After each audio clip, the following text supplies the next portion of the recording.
नमस्कार मंडळी, मित्रांनो आदिवासी विभाग यांच्या अंतर्गत चौकीदार पदाची या ठिकाणी एक नवीन जाहिरात प्रसिद्ध करण्यात आली आहे। यामध्ये मित्रांनो तुम्हाला किमान 10वी पास असलेले विद्यार्थी या ठिकाणी तुम्ही हा अर्ज करू शकता। त्यासाठी मित्रांनो हा फॉर्म ऑनलाईन स्वरूपाचा अर्ज देखील करायचा आहे। बाकी या व्हिडिओमध्ये आपण संपूर्ण तुम्ही कशा पद्धतीने अर्ज करू शकतात, कोणकोणती डॉक्युमेंट, बाकी संपूर्ण माहिती या व्हिडिओच्या माध्यमातून आपण जाणून घेणार आहोत। तर व्हिडिओ शेवटपर्यंत नक्की पहा। व्हिडिओ आवडल्यास व्हिडिओला लाईक करा, शेअर करा, कमेंट करा। असं नोंद चॅनलला सबस्क्राईब करून बेल नक्की दाबा। आज चढा सुरू करूया। ओके, तर मित्रांनो तुम्हाला ह्या वेबसाईटवर तुम्हाला हा फॉर्म ऑनलाईन स्वरूपाचा फॉर्म भरायचा आहे। याची लिंक डिस्क्रिप्शन बॉक्समध्ये तुम्हाला मिळून जाणार आहे। यामध्ये मित्रांनो तुम्हाला TDC वॉचमन 2026.cbtexam.in ह्या वेबसाईटवर तुम्हाला हा फॉर्म ऑनलाईन स्वरूपाचा फॉर्म भरायचा आहे। त्यामध्ये आल्यानंतर तुम्हाला या जर पाहिलं तर रजिस्टर नवीन नोंदणी ह्या बटन तुम्हाला ते करायचं आहे। यासाठी मित्रांनो आपण या अगोदरचा व्हिडिओ बनवला आहे। तुम्हाला माहितीचा व्हिडिओचा हवा असेल तर लिंक डिस्क्रिप्शनमध्ये तुम्हाला मिळून जाणार आहे। यामध्ये मित्रांनो तुम्हाला पहिल्यांदा रजिस्ट्रेशन करण्यासाठी तुम्हाला या ठिकाणी तुमचं नाव लिहायचं आहे, मिडल नेम लिहायचं आहे आणि लास्ट नेम सुद्धा तुम्हाला लिहायचं आहे। त्याचबरोबर तुम्हाला SSC प्रमाणे नाव लिहायचं आहे। त्याचबरोबर मिस्टर, श्रीमती वगैरे जे असेल ते तुम्हाला लिहायचं नाही। त्याचबरोबर बर्थ डेट, जी की बर्थ डेट काय असेल तुम्हाला लिहायचे आहे। त्याचबरोबर तुमचा मेल ID काय असेल तो मेल ID टाका। त्याचबरोबर कन्फर्म तोच मेल ID टाकायचा आहे। त्याचबरोबर एक मोबाईल नंबर द्या आणि कन्फर्म तोच मोबाईल नंबर देऊन जनरेट OTP बटन ह्या तुम्हाला क्लिक करायचं आहे। ओके, तुमचा मेल ID वरती एक OTP सेंड झालेला आहे, तुम्ही पाहू शकता। तो OTP जसा तसा या ठिकाणी टाकाय, खाली कॅप्चा आहे तो खाली कॅप्चा टाकायचा आहे आणि सबमिट रजिस्ट्रेशन ह्यावर तुम्ही क्लिक करायचं आहे। ओके, या ठिकाणी तुम्ही पाहू शकतात रजिस्टर नंबर आणि ID पासवर्ड सगळं आपलं आलेलं आहे। त्यासाठी सेट न्यू रजिस्ट्रेशन करू शकता किंवा साइन आउट करू शकता। त्याचबरोबर या ठिकाणी पुन्हा या ठिकाणी होम बटन ह्यावर तुम्हाला क्लिक करायचं आहे। त्यासाठी मी आता लॉग इन बटन ह्यावर तुम्हाला क्लिक करा आणि जो मेल ID टाकला तो टाका, जी की तुमची बर्थ डेट जी काय असेल ती टाकून साइन इन करायचं आहे किंवा ID पासवर्ड आलेला जसा तसा ID पासवर्ड तुम्हाला टाकून साइन इन करायचं आहे। ओके, आपण ID पासवर्ड टाकलेले आहे। त्यानंतर मी तुम्हाला साइन इन बटन ह्यावर तुम्हाला क्लिक करा। त्याचबरोबर तुमचा जो जुना पासवर्ड वगैरे काय होता तो या ठिकाणी तुम्हाला टाकायचा आहे। जुना पासवर्ड काय तो टाकून घ्या आणि तुमचा नवीन पासवर्ड जो की काय जो सेट केला आहे तो या ठिकाणी तुम्हाला टाकायचा आहे। ओके, आपण अशा पद्धतीने ID पासवर्ड टाकलेला आहे। सेट अ न्यू पासवर्ड ह्यावर क्लिक करा। पासवर्ड पहिल्यांदा चेंज करूनच तुम्ही या ठिकाणी अप्लाय करायचं आहे। आता पुन्हा या ठिकाणी तुम्हाला मेल ID टाका आणि पासवर्ड जो नवीन सेट केला तो टाकून साइन इन करायचं आहे। ओके, साइन इन केल्यानंतर मित्रांनो तुम्हाला अशा पद्धतीने इंटरफेस झालेला आहे, तुम्ही पाहू शकता। यामध्ये मित्रांनो आता फादर्स नेम, तुमचं फादर्स नेम जे काय असेल ते SSC प्रमाणे टाकायचं आहे। त्याचबरोबर मदर्स नेम SSC प्रमाणे वगैरे मदर्स नेम तुम्हाला टाकायचं आहे। त्याचबरोबर तुम्ही जेंडर मेल फिमेल काय असेल ते तुम्हाला टाकायचं आहे। त्याचबरोबर आधार नंबर तुम्हाला टाकणे अनिवार्य असणार आहे। कन्फर्म आधार नंबर सुद्धा तोच टाकायचा आहे। त्याचबरोबर तुम्हाला ठिकाणी आधार कार्डनुसार तुमचं नाव टाकायचं आहे। त्याचबरोबर तुमचा जो भाऊ बहीण कोण आहे का तर हे सिलेक्ट करा। त्याच्या डिटेलमध्ये तुमचं नाव वगैरे टाका, नसेल तर तुम्ही नो करू शकता। त्याचबरोबर तुमचा मॅरिड स्टेटस मॅरिड काय असेल ते टाकायचं आहे। त्याचबरोबर तुमच्या नावामध्ये बदल झाला असेल तर तुम्हाला हे सिलेक्ट करा। नावामध्ये बदल का झाला म्हणजे बदललेलं नाव काय असेल ते टाका, नसेल तर तुम्ही नो करू शकता। त्याचबरोबर तुम्ही महाराष्ट्रात डोमासेल आहे का तर हे सिलेक्ट करा आणि डोमासेल स्टेट कोणता आहे म्हणजे डोमासेल प्रमाणपत्र आहे का तर हे सिलेक्ट करा। जो प्रमाणपत्राचा नंबर टाकायचा आणि तारीख सुद्धा टाकून पुढे सेव्ह नेक्स्ट तुम्हाला करायचं आहे। ओके, आपण सगळी माहिती भरलेली आहे। त्यानंतर मित्रांनो तुम्हाला सेव्ह नेक्स्ट बटन हे तुम्हाला क्लिक करायचं आहे। त्यानंतर मित्रांनो तुम्हाला सगळी सेव्ह सक्सेसफुली झालेलं आहे। आता त्यानंतर मित्रांनो तुम्हाला आता राहिलेली इन्फॉर्मेशनमध्ये तुम्ही पाहू शकता तुमचा जो ॲड्रेस आहे तो ॲड्रेस टाकायचा आहे।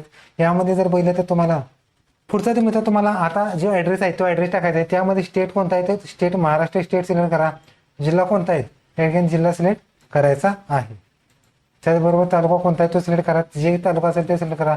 ॲड्रेस टाका तुमचा जो काय असेल त्या ठिकाणी ॲड्रेस टाका, विलेज नेम टाका, लँडमार्क टाका आणि पिनकोड टाकून सेव्ह करायचं। त्यानंतर मित्रांनो तुम्हाला करस्पॉन्डंट आणि परमनंट ॲड्रेस एकसारखा असेल टिक मार्क करून तुम्हाला सेव्ह नेक्स्ट करायचा, नसेल तर तुम्ही वेगवेगळ्या टाकू शकता तुमच्या चॉईस प्रमाणे। ओके, तर आपण सगळी माहिती भरलेली आहे। यानंतर मित्रांनो तुम्हाला सेव्ह नेक्स्ट बटन ह्यावर तुम्हाला क्लिक करायचं आहे। अशा पद्धतीने आपण सेकंड स्टेप सुद्धा कंप्लीट झालेली आहे। आता त्यानंतर मित्रांनो तुम्हाला पुढचा तो एज्युकेशन डिटेल मध्ये या ठिकाणी जर बघितलं तर मित्रांनो तुम्ही पाहू शकता पुढचा मित्र तुम्हाला जर बघितलं तर एज्युकेशन डिटेल. आता एज्युकेशन डिटेलमध्ये तुम्ही या ठिकाणी एज्युकेशन टाकायचं आहे. यामध्ये कंपल्सरी फक्त 10वी केलेलं आहे. त्यानंतर मित्र तुम्ही 12 झालं तर 12 टाका, ग्रॅज्युएशन टाका, PG टाका आणि ऑदर काय असेल ते टाकू. यामध्ये 10वी असेल तर तुम्हाला 10वीचं वर्ष कोणतं आहे ते तुम्हाला सिलेक्ट करायचं आहे. बोर्ड युनिव्हर्सिटी कुठे आहे ते सिलेक्ट करा. पर्सेंटेज CGP काय असेल ते टाका. त्या एकूण मार्क टोटल मार्क्स पर्सेंटेज येणार. त्याच पद्धतीने 12वी कोणती आर्ट कॉमर्स सायन्स काय असेल ते सिलेक्ट करायचं आहे. त्याच पद्धतीने 12वी वर्ष कोणतं ते सिलेक्ट करा. बोर्ड कोणता आहे ते सिलेक्ट करा. CGP पर्सेंटेज काय फॉर्मॅट असेल सिलेक्ट करा. मिनिमम मार्क्स, मॅक्झिमम मार्क्स आणि टक्केवारी टाकायची. त्याचबरोबर पुढचा ते ग्रॅज्युएशन झालं असेल ते सुद्धा सिलेक्ट करा. ग्रॅज्युएशन BA BCom BSc काय असेल ते टाका. त्यात उत्तीर्ण वर्ष कोणता आहे ते टाका. युनिव्हर्सिटी बोर्ड असं नाव वगैरे काय असेल ते तुम्हाला टाकायचं आहे. त्याचा पर्सेंटेजचा प्रकार कोणता तो टाका. त्याचबरोबर एकूण गुण मिळालेले गुण टक्केवारी तुम्हाला टाकायचे. त्याचबरोबर PG सुद्धा टाका आणि इतर एज्युकेशन तुम्हाला टाकायचे. संपूर्ण एज्युकेशन टाकायला तुम्हाला पुन्हा सेव्ह नेक्स्ट तुम्हाला करायचं आहे. ओके, तर आपण सगळी माहिती भरलेली आहे. त्यामध्ये पाहू शकता तुम्ही 10वी 12वी डिग्री वगैरे सगळं टाकले. तुमच्या चॉईस प्रमाणे तुम्ही टाकू शकता. त्यानंतर मित्र तुम्हाला सेव्ह नेक्स्ट बटन हे ऑप्शन क्लिक करायचं आहे. आता त्यानंतर मित्र तुम्हाला ऍप्लिकेशन चपरासी पदाकरता हा अर्ज भरायचा आहे. त्यामध्ये जर पाहिलं तर तुम्ही धार्मिक अल्पसंख्याक वगैरे काय असाल तर हे सिलेक्ट करा. नसेल तर तुम्ही नो करू शकता. त्याचबरोबर रिजनल म्हणजे हे धर्म कोणता आहे तो तुमच्या चॉईस प्रमाणे तुम्ही सिलेक्ट करा. कॅटेगरी कोणती आहे लक्षात घ्या. तुम्ही ज्या ठिकाणी अर्ज करू शकता तिथं जागा आहे का ते पहा आणि मगच तुम्ही या ठिकाणी हा अर्ज करायचा आहे. म्हणजे EWS असेल EWS, NTB NTC NTD OBC open ACBC SC ST VGNT आणि DTVG किंवा ST काय असेल ते तुमची कास्ट टाकायची. उदाहरणार्थ ओपन टाकू शकता तुमच्या चॉईस प्रमाणे. पदाचं नाव दिलं आहे. तुम्ही आता कोणत्या प्रवर्गासाठी अर्ज करू शकता. म्हणजे ओपनमध्ये असेल तर ओपन कास्ट असेल. समजा मी तर ACBC टाकलं तर तुम्हाला या ठिकाणी जो कास्टचा नंबर वगैरे सगळं टाकायला लागणार आहे. नॉन क्रिमिनल किंवा तारीख वगैरे सगळं टाकायला लागणार. जर तुम्ही SC ST असाल तर ते तरीसुद्धा तुम्हाला कास्टचे डिटेल तुम्हाला टाकायचे आहेत. किंवा जर तुम्ही OBC असाल तर OBC मध्ये सुद्धा तुम्हाला कास्टचे डिटेल टाकायचे. फक्त एकच म्हणजे ओपनमध्ये जर असेल तर तुम्हाला कोणतेही कास्ट टाकता येणार नाही. त्याचबरोबर तुमची जी कास्ट काय आहे ते तुम्हाला टाकायचे आहेत. म्हणजे ओपन तर ओपनच टाका किंवा इतर आरक्षण तुम्ही घेऊ शकता. आता तुम्ही कुठल्या प्रकल्प कार्यालयाशी तुम्ही अर्ज करायचा ते तुम्ही या ठिकाणी निवडू शकता. म्हणजे कळवण, गोडगाव, जव्हार, डहाणू, तळोदा, धुळे, नंदुरबार, नाशिक, पेन वगैरे काय असेल ते तुम्हाला टाकायचं आहे. तुमची चॉईस प्रमाणे टाका. त्याचबरोबर तुम्ही हँडिकॅप असाल जर हँडिकॅप कोट्यातून अर्ज करायचा असेल हे सिलेक्ट करा. हँडिकॅपचा प्रकार कुठला आहे तो टाकाल. त्याचं पर्सेंटेज वगैरे खाली टाकायचे किंवा लेखणी वगैरे काय असेल ते तुम्हाला येस किंवा नो करायचं. नसेल तर तुम्ही नो करू शकता, काही प्रॉब्लेम नाही. त्याचबरोबर तुम्ही अनाथामधून अर्ज करायचा जागा असेल तर तुम्ही येस करा.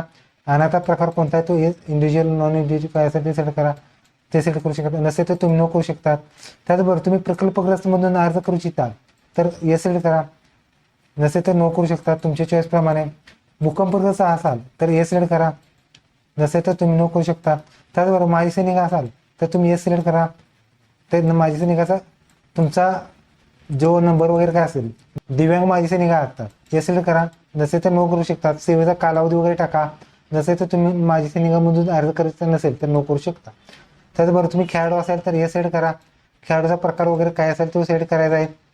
त्याचबरोबर तुमचं या ठिकाणी नसेल तर नो करू शकता, काही प्रॉब्लेम नाही. त्याचबरोबर तुम्ही महाराष्ट्र किंवा कर्नाटक सीमा 865 गावातील मराठी भाषिक उमेदवार असाल तर हे सिलेक्ट करा. नसेल तर तुम्ही नो करू शकता. त्याचबरोबर पुढचा आहे तो तुम्हाला अंशकाली पदवीधर आहात का जर त्या कोट्यातून अर्ज करायचा असेल तर हे सिलेक्ट करा. नसेल तर तुम्ही नो करू शकता.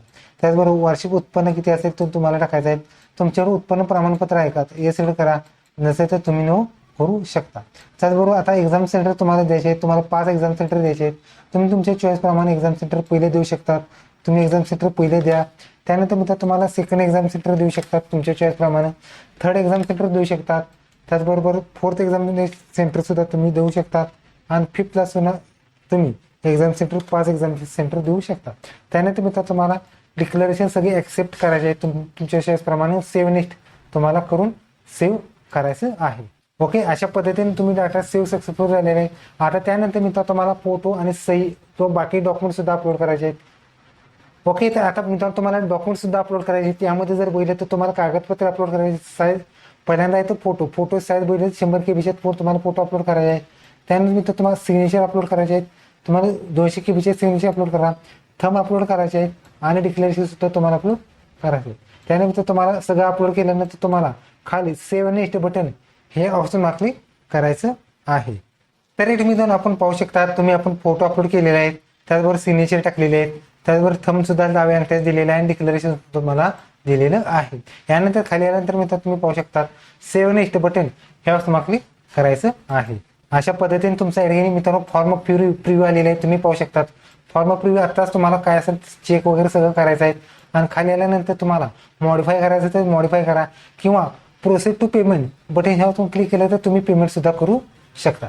पेमेंट असताना मित्रांनो तुम्हाला पेमेंट जर बघितलं तर तुम्हाला 1000 रुपये फी असणार आहेत ओपनसाठी आणि 900 रुपये तुम्हाला फी असणार आहे कास्टसाठी तुम्हाला फी असणार आहेत. हे फी मित्रांनो तुम्हाला credit card, debit card, net banking किंवा UPI तुम्ही फी भरू शकता आणि फी भरल्यानंतर तुम्हाला फॉर्मची प्रिंटआउट सुद्धा मिळू शकता. ओके, तर इथे मित्रांनो तुम्हाला आदिवासी विभाग यांच्या अंतर्गत एक नवीन जाहिरात व्हिडिओ लाईक करा, शेअर करा, कमेंट करा. धन्यवाद. जय हिंद, जय महाराष्ट्र.